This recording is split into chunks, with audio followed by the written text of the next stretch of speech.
The only thing in this situation that's making you come up to me is that you find me attractive. The audacity. The audacity.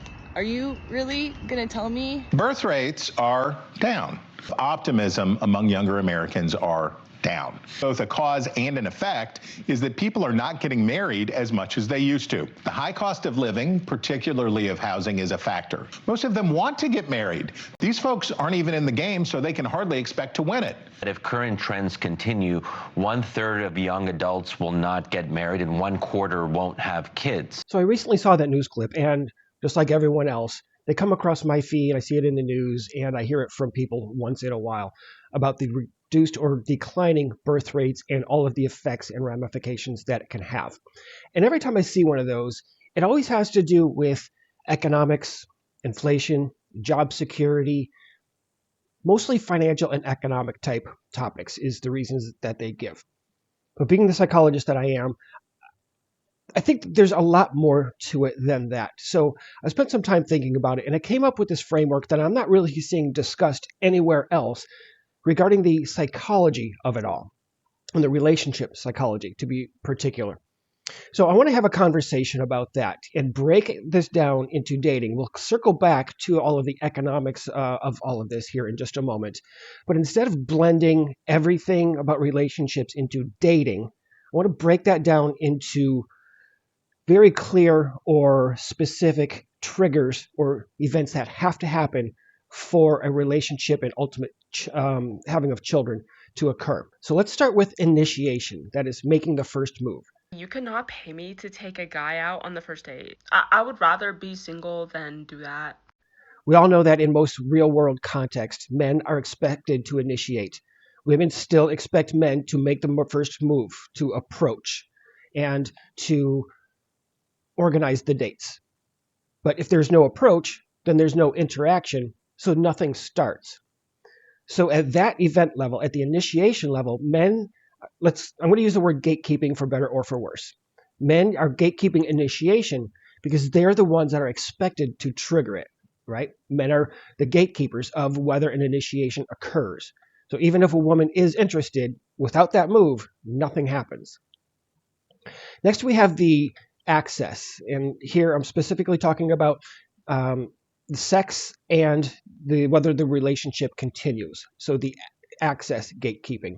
Don't sleep with him. Don't do it. And here's why. Most of the time, when guys pursue you at first, it's not because they genuinely like you. Even if he thinks he does, it's not real feelings. It's just lust. He is lusting after you. He doesn't even know enough about you to genuinely like you. So here's where the classic framing sits, is that she decides yes or no, especially on whether or not sexual or intimacy happens. So he cannot obviously unilaterally create access or to all by himself or to keep the relationship going. In fact, women are more likely to end a dating relationship just like they are marriages. So women gatekeep sexual access and continuation of that relationship after it begins, and they typically determine, again, whether it continues. And I think that's of what I'm going to speak about. That's the most empirically supported part. Again, as I mentioned, I haven't seen this type of theory or breakdown anywhere in the literature, so I'm curious to see what your experience is or your thoughts. Third one that I mentioned, the commitment, and here I'm talking about marriage. My boyfriend and I have been dating for about 5.5 years. Good God, why? Why so long? That's what I want to talk to you about. Is it you? The man controls the power of when this event is going to happen, and you just have to sit there completely blinded. I know. Like, I'm literally supposed to go out and make this big decision behind your back. Yeah, and hide and like manipulate and twist the story and lie. And everyone around you has to do it too. I love it though. So traditionally, here in the United States and many other places, marriage requires a proposal or an equivalent escalation, if you would. And that action is still predominantly male initiated. So men are gatekeeping the marriage. Again, the same structure as initiation. If he doesn't do it, then there's no event. Again, I realize that 1,000 different things could happen, but for the most part, we expect through tradition that men will propose to women. And this is why women often complain that he won't commit. here are my credentials. I was in a long-term relationship for 6 years. We were together for 5 years before we moved in together. We lived together for 9 months. And then I realized not only was he never going to propose, I didn't want him to propose because he was totally incapable of commitment. He was totally incapable of being married, and that's why he didn't want to propose. He couldn't handle that lifestyle, the commitment, and the responsibility. So if you're waiting around hoping that he'll propose and you've put in so much time and you live together and you have pets together, it doesn't matter. That man is emotionally lazy and he's a deadbeat. It's evidence of a leverage imbalance, not a contradiction of it. It tells us that she cannot force that final step, especially if we're following tradition and waiting for his proposal. And her leaving has a cost, whether it's time invested, emotional investments, or shrinking options. Is basically, I don't control this stage of the relationship, and it upsets them. And at that point, she cannot convert the relationship into a marriage on her own. She likely will not propose herself because that's not the way that we do things. But he, on the other hand, can indefinitely delay without changing anything structurally. And that's why we hear things like, we've been together for years, he still hasn't proposed, I'm waiting for it to happen one day. And I get it. People often respond with statements like, well, she can just leave. But that's not the same as gatekeeping or controlling the marriage or determining whether it has potential to happen. If she does leave, she ends the relationship and resets her position back to zero. It doesn't convert the current relationship into marriage or that having that potential. So it's an exit option, not a control mechanism over the outcomes that she's hoping to have. Okay, to summarize all of that very succinctly, men gatekeep the initiation by making the first move. Women gatekeep access, that is, sexual and the early acceptance and continuation of a dating or relationship. And men then gatekeep the final stage, which is the marriage, that final commitment. But to have a look at this chart right here, and this is what I wanted to get into. Let's combine a lot of what we're hearing with this kind of contextualization that I'm adding here. As we can see, birth rates were relatively stable and then peaked around 2007, and then an extremely sharp sustained decline has begun. And you'll notice that that's nearly directly in line with the Great Recession of about 2008 to 2009, which may have been the catalyst with massive job loss, housing collapse, and financial uncertainty, which is what we continue to hear in the news and in the headlines. According to the CDC, U.S. birth rates have now fallen to the lowest point in American history, with Gen Z having over 50% fewer kids than the 1950s. But when childcare costs more than rent in all 50 states, while 60% of Americans can't afford a minimal quality of life, it raises a question: how is Gen Z expected to have kids when they're struggling to afford even the most basic costs of living? But the decline continues even after those recession years, and as you can see, has been extremely sharp.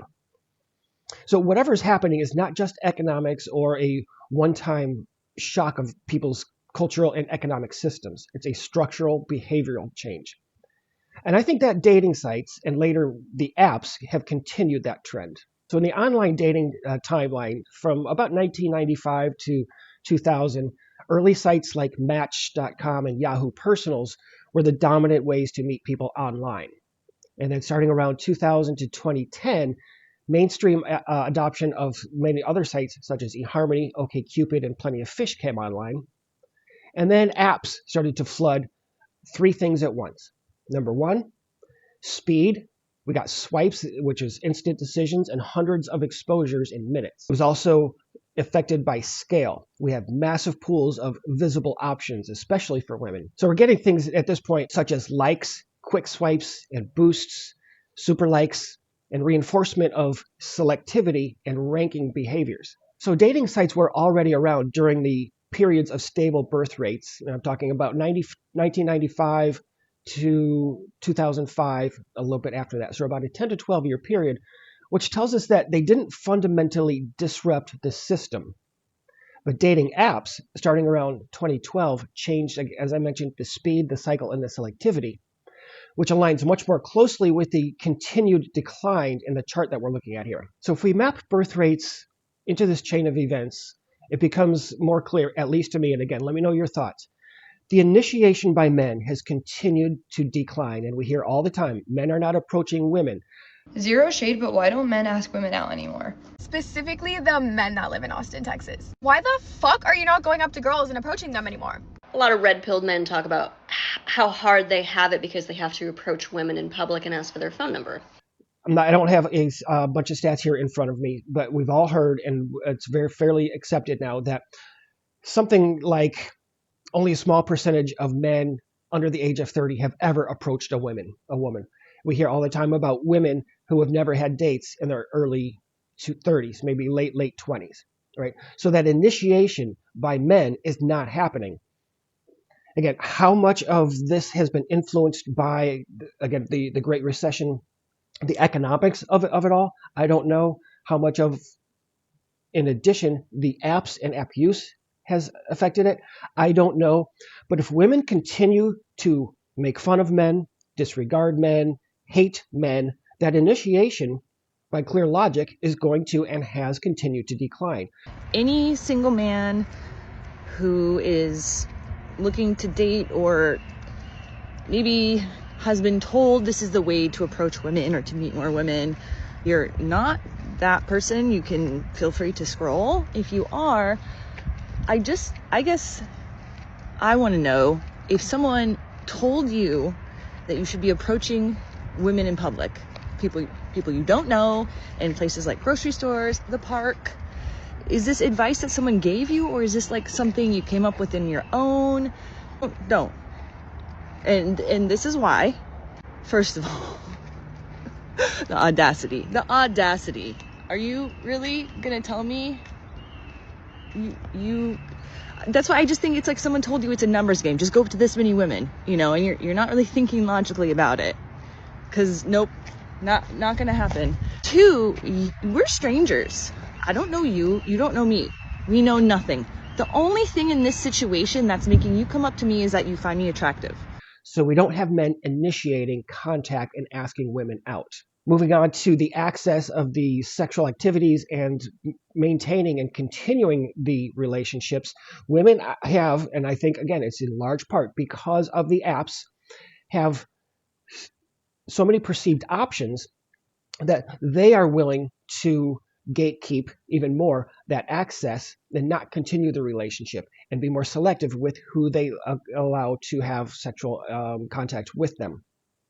Those that are not gatekeeping in that sexual manner is an entirely different story.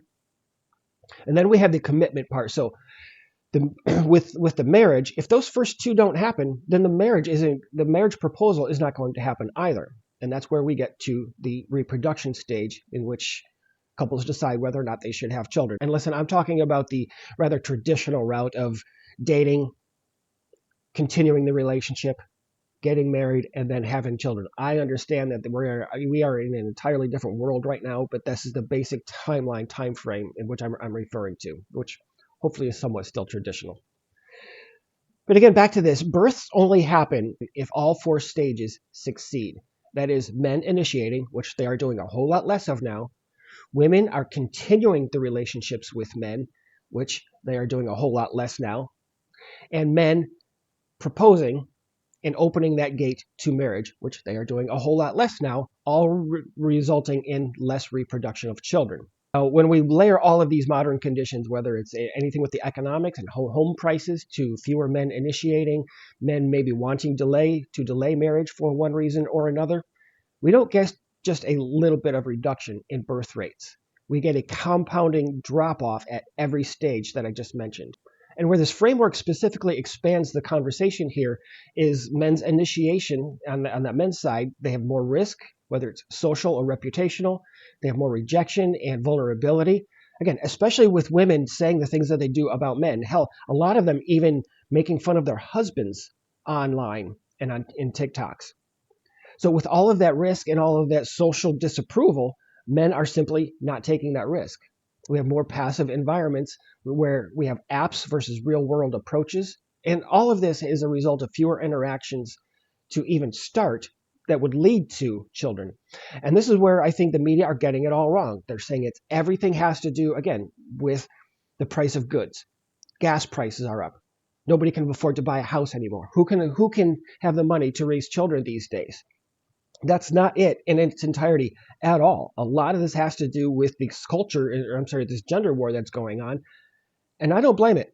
I don't blame guys for this. We've also got women's increased selectivity, as I mentioned, with apps that are amplifying top tier filtering and they more perceived options on their part. So as a result, we get fewer pairings forming. And then we have the bottleneck of marriage, and this is where it all really hits. Men today are delaying commitment even longer, again, for their own financial reasons. Ladies, guys are affected by the economy and the housing market just as much as you. So to expect them to pay hundreds of dollars for first dates or to buy things or to take you to places because you're in a tight spot financially, guys are in the same situation as you are as well. And this, again, is combined with a lot of these different gatekeeping things I've mentioned. They don't want to do it because that's your expectation, is that they have to do all of these things. And they're saying, fuck it, I'm going to take care of myself. I don't care what you want. But women want commitment, and although they cannot trigger it directly. So long-term dating without marriage increases as a result. We have fewer relationships transitioning into child-producing structures. So ultimately, listen, birth rates don't decline because one group controls reproduction. They decline because at each stage of the relationship that I mentioned is in itself a gatekeeping situation. And when friction from apps and sociocultural events increases at every gate, then fewer people at all make it all the way through to that final stage. So other causes or reasons that perhaps influence each gatekeeping stage, such as economics, job security, inflation, and other cultural shifts, I understand that those are happening. But this extended model explains something that all of those things miss, and that is why relationships themselves are breaking down before reproduction even becomes possible. Birth rate decline is not just about people choosing not to have kids because they can't afford it. It's about fewer people successfully passing through the sequence of events that are required to have them. Listen, thanks for staying to the end. Let me know what you think. I'll be back soon with more.